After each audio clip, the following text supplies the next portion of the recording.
Foolish and reckless political leaders set the wrong compass heading, and we lost our way.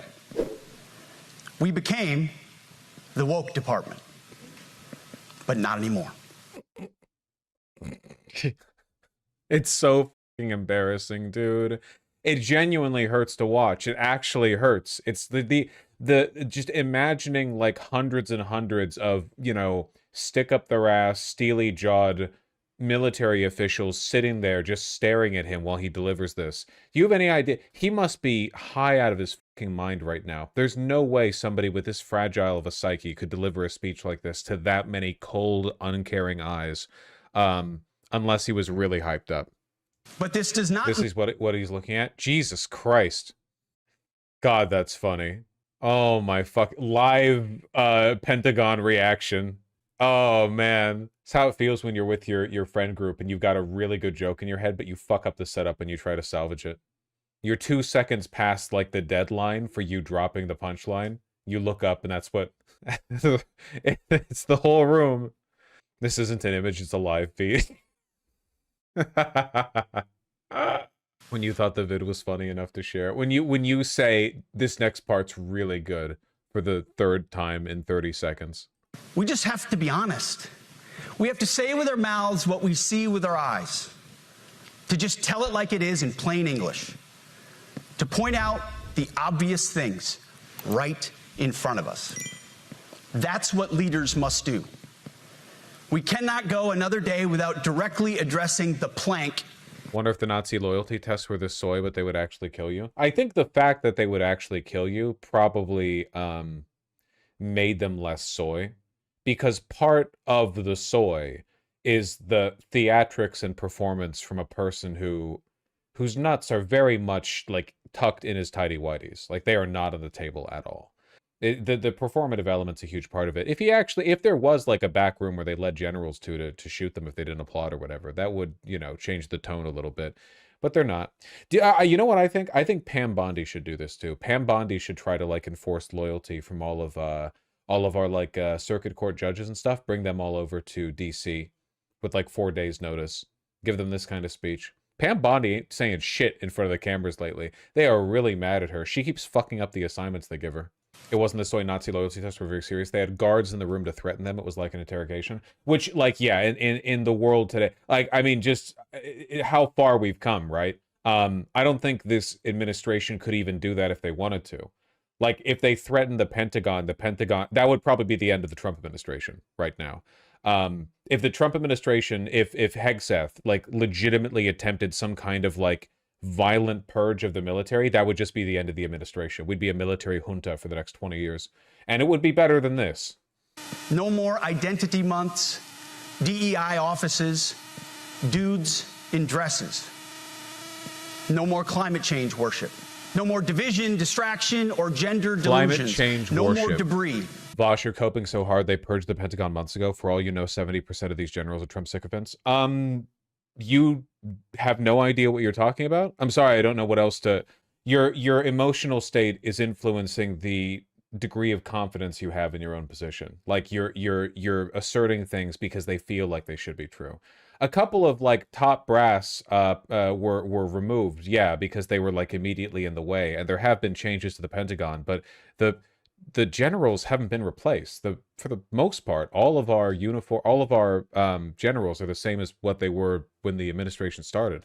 That shit ain't happening. Real toxic leadership is endangering subordinates with low standards. Oh.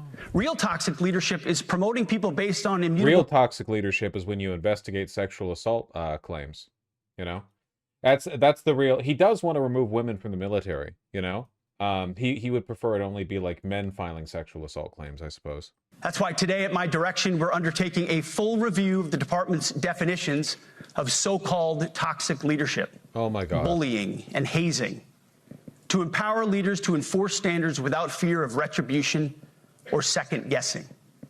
Of course, you can't do like nasty bullying and hazing. We're talking about words like bullying and hazing and toxic. They've been weaponized. This is such a weird fucking thing to have an all-hands general meeting for. Man, this shit could have been an email.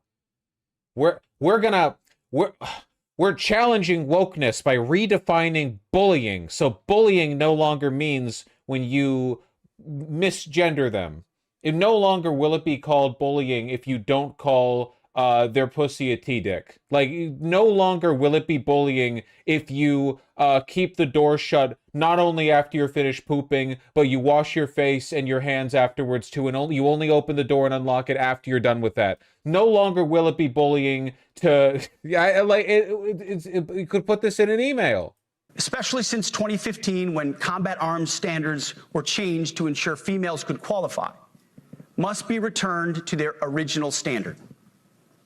Other standards have been manipulated to hit racial quotas as well, which is just as unacceptable.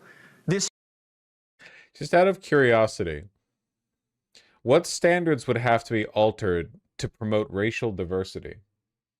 I'm really curious. Well, okay, the women thing I get, okay, because they're smaller or whatever. What standards were the beard shaving stuff? Oh, okay. I was hoping it would be some like insane racist pseudoscience about like different races being better at different things physically or something. You know what I mean? Arbitrarily lowering the standing jump requirement so more white people can get in or something. Black women had to fight for decades to be allowed to wear braids. I think that's fucked up. They shouldn't be allowed to. Why the fuck do women get to keep their hair and men don't when they join? In basic, don't guys get their head shaved? Women should have their head shaved too. This is fucking misandry or something.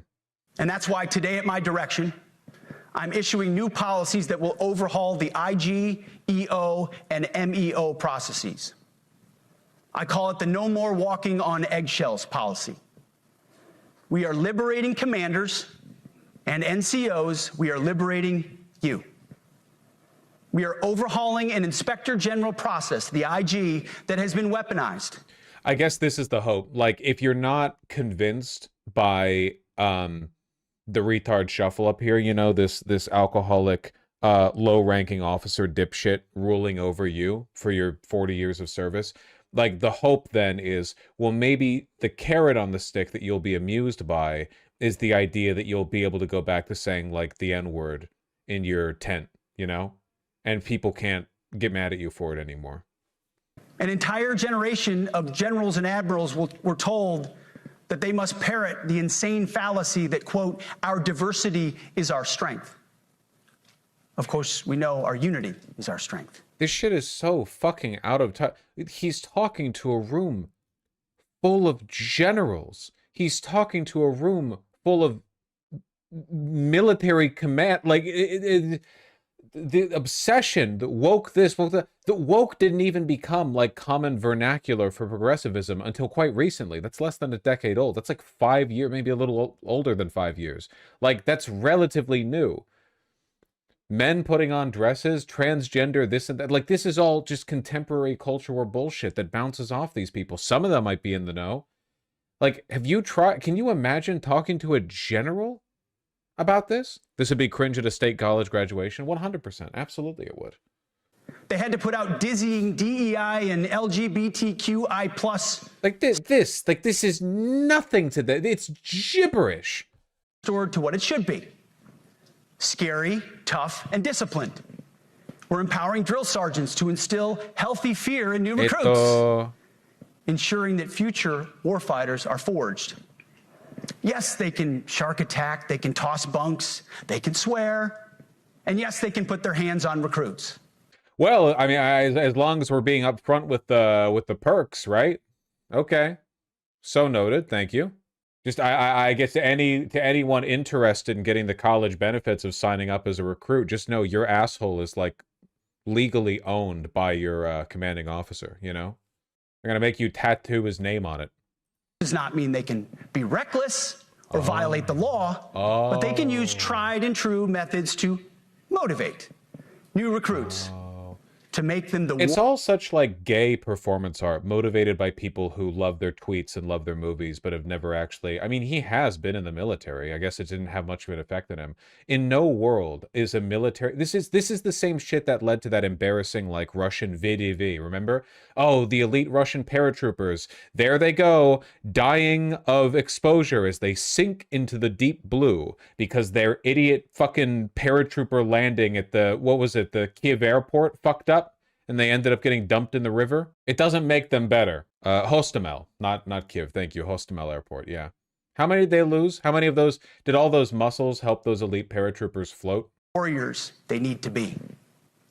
Back to basics at basic as well. Of course. Every dictator does this. This is the reason why every year North Korea does like a military show where Masaigu, one mind. Don't let that get to your head. Sometimes you get on my nerves with your posts.